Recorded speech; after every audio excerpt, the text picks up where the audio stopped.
Well, come on guys, well it's not all about superchargers and litre bikes on this channel, you know. I'm going to be doing a little bit more around middleweights, and this is a middleweight I've been absolutely so excited about trying out. This is the new CBR650R, courtesy of my wonderful people at Wheels Motorcycles in Peterborough. Check the link below, and let's roll the intro. Do it!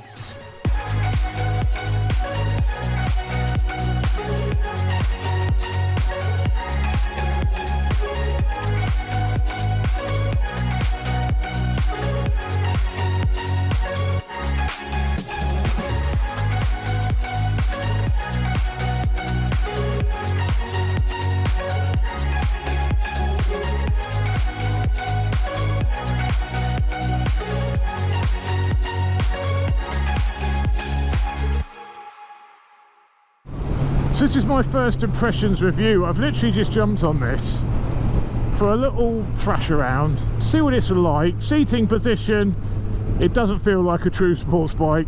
It's far too comfortable for that. You're sat a little bit up, mostly upright, but a little bit cantered forward. Onto these clip-ons, which aren't particularly low. They're super comfortable, way more comfortable than the ZX6R. Way more comfortable than any litre bike, 1000 sports bike.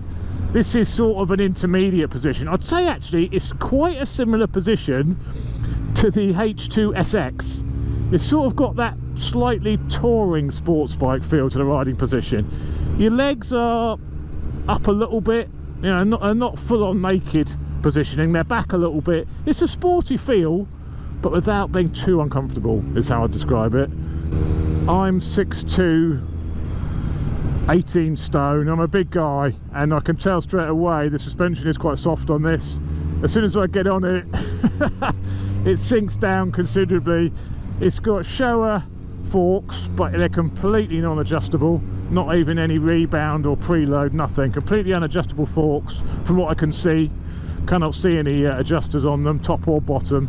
The rear shock is just adjustable for preload with the adjustment collar. So the suspension is fairly straightforward. It's also got a quick shifter, would you believe? They've actually chucked a quick shifter on this as well, which seems to work very nicely. It's not particularly fast, but it's very smooth. The gearbox is also very smooth on this, super easy to find neutral. Controls are all, again, very easy, very nice clutch feel. It's an easy bike to ride. It can be A2 compliant with a maps change, so they can reduce the power down. Hello mate, yeah, all right. The display is LCD display, very, very similar to the CB1000. It could be identical perhaps, very similar. It's obviously that new Honda layout they're going with. The switchgear is big, very solid feeling. It's almost like over big. It's like it's been enlarged by 20% or something. It looks really, really big, but it's nice to use. It feels good quality. The whole bike, the quality of it is very, very nice.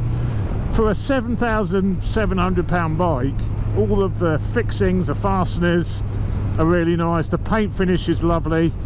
It changes direction nicely.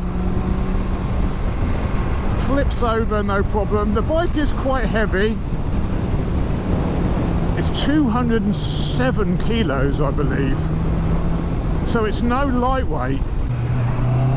It's a little bit flat, and then it starts to wake up about 7 grand. The tone of the engine changes. You can feel a few vibrations coming through the seat and through the bars.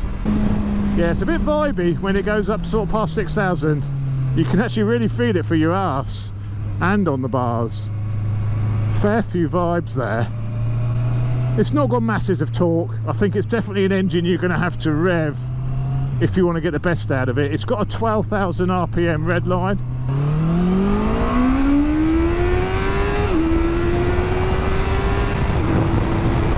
If you really work it, it's actually pretty quick.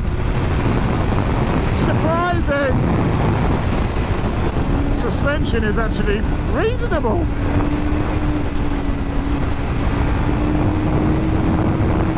A little bit soft.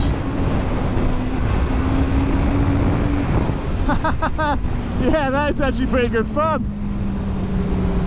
It's nowhere near the performance of the ZX6R. I mean, it's 30 brake horsepower down, and it's slightly heavier than the ZX6R for the same size engine and a straight 4. So I don't know why is this bike down 30 horsepower on the ZX6R when it is actually got a more capacity and the same engine configuration.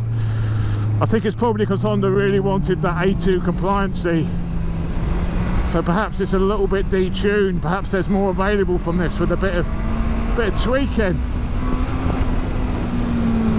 But saying that, if you let it rev, it's good fun. Suspension, as I say, is actually pretty good when you're pushing on. It's not bad at all. This is fun. This is a fun bike. Brakes, yeah, really good actually. I like that front brake. That delivers good feedback, good power. Quick shifter's lovely.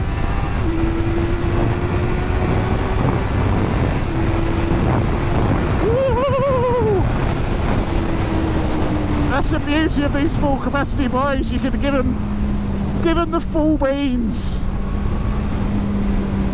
without going crazy speeds. yeah, now I'm revving it a bit more. Now it's starting to work for me. Now it's starting to do things. Stir your soul.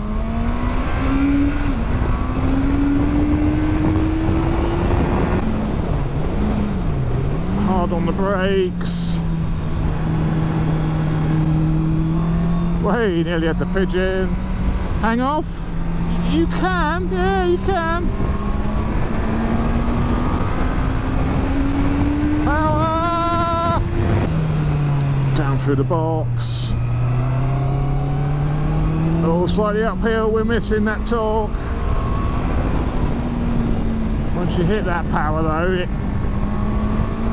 it does rewards. Yeah, handling is nice. The handling is very nice. It's not too sharp. You can see it's geared up, you know, as a fun learner bike. That next stepping stone from your learner. I think it'd be a good step to go from your 125 onto something like this. You know, it's all pretty easy to use. The power's not too severe. The handling's predictable and stable. You can see where Honda are coming from with this. But it is just a little bit sluggish, a little bit, when you compare it to the ZX6R. Yeah, the ZX6R is a much more expensive bike. That's a £9,500 bike. This is £7,500. Now, so it is £2,000 more expensive. But I can't help feel with the ZXR you are buying a real sports bike.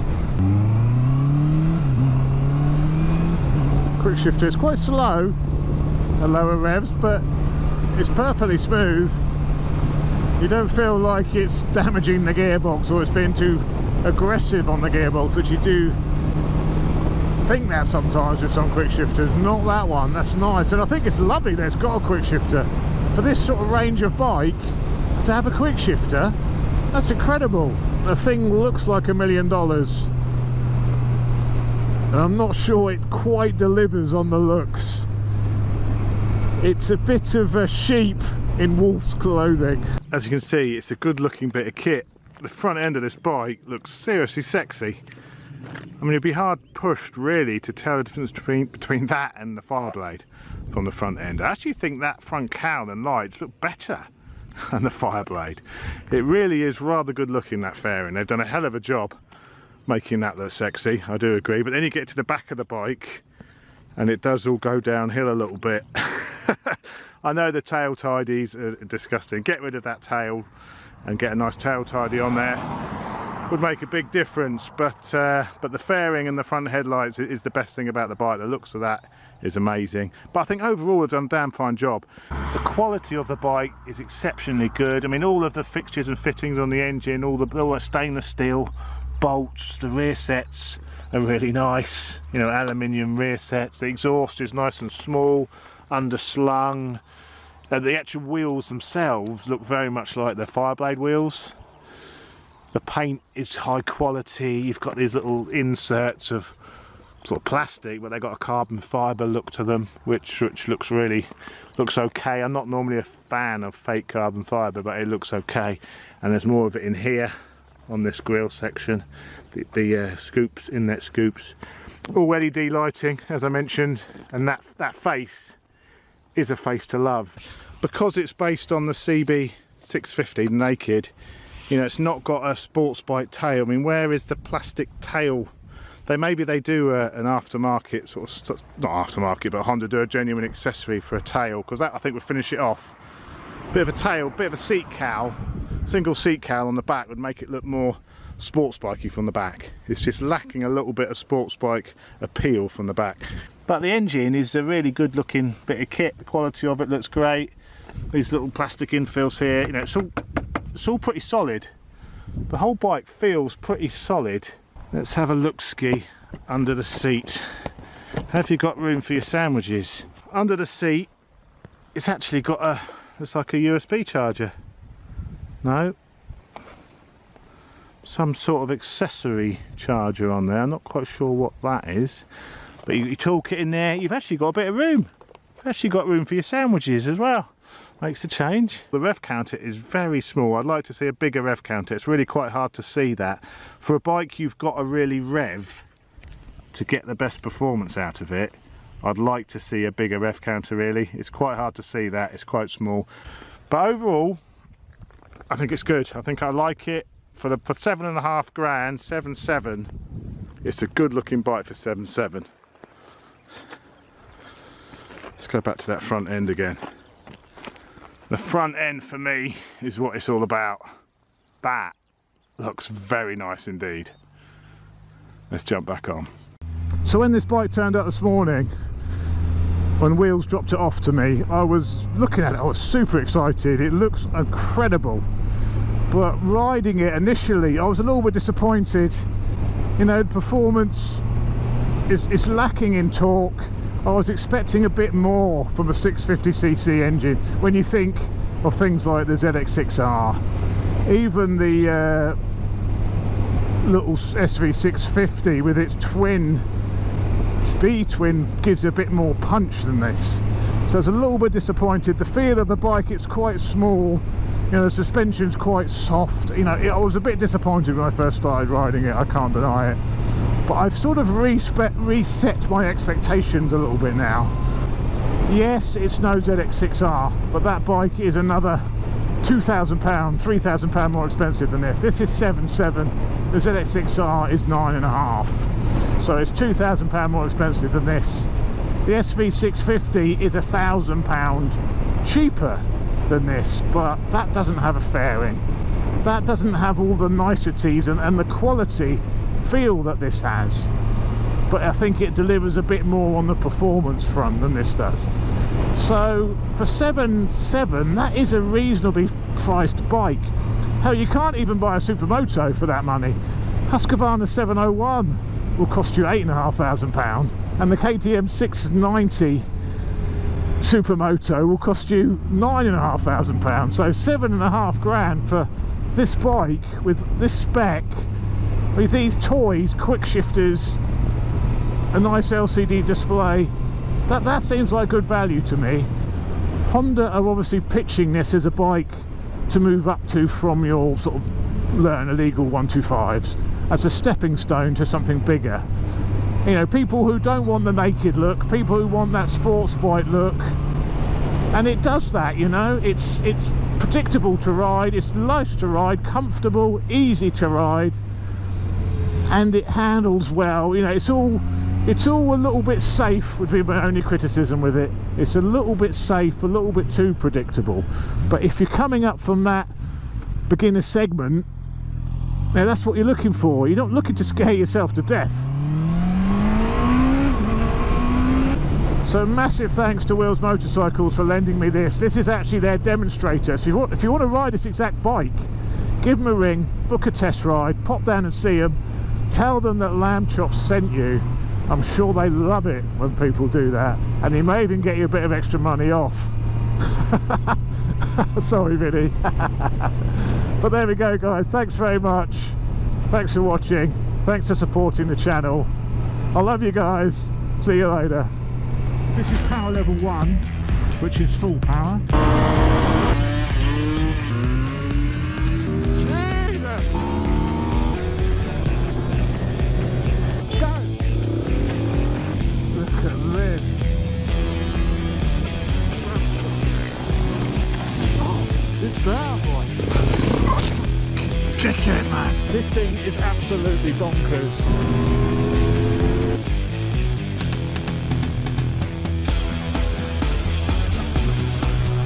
It's also pretty quick.